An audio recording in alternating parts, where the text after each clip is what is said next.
ভাবতেও অবাক লাগছে যে টি-20 ওয়ার্ল্ড কাপ স্কোয়াড ঘোষণা হয়েছে, সেখানে রোহিত শর্মা আর বিরাট কোহলির নাম নেই। আর 2007 সাল থেকে 2024 সালে এই 18-19 বছরের মধ্যে এই প্রথমবার হবে যেখানে ওয়ার্ল্ড কাপ স্কোয়াডের নামে রোহিত শর্মার নাম আর দেখা যাবে না।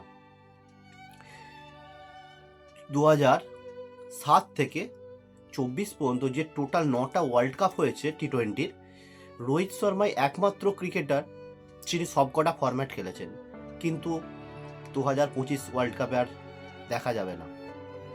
বিরাট কোহলি তার ডেবিউয়ের পর থেকে এই ফরম্যাটে রাজত্ব করে চলেছে।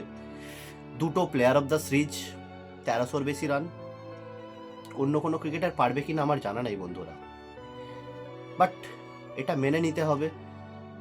এবারের ওয়ার্ল্ড কাপ রোকোকে বিনাই দেখতে হবে। রোহিত শর্মা বিরাট কোহলি একটা ইমোশন। রোহিত শর্মা বিরাট কোহলি তো এই ফরম্যাট থেকে অবসর নিয়েছে, এটা মেনে নিতেই কষ্ট হচ্ছে, কিন্তু কিছু করার নেই। রোকোরা মুভ অন করে গেছে, আমাদের ফ্যানেদেরকেও মুভ অন করতে হবে। বাট তবুও সেই একটা আশা আক্ষেপ থেকেই যাবে যে টি-20 ওয়ার্ল্ড কাপ হবে আর রোহিত শর্মা বিরাট কোহলিকে দেখতে পারবো না। 2007-এ অ্যাজ এ প্লেয়ার টি-20 ওয়ার্ল্ড কাপ জেতা এবং 2024-এ অ্যাজ এ ক্যাপ্টেন টি-20 ওয়ার্ল্ড কাপ জিতে এই ফরম্যাটকে অলবিদা করে দেয় রোহিত করুণাথ শর্মা। ভেবেও কষ্ট হয়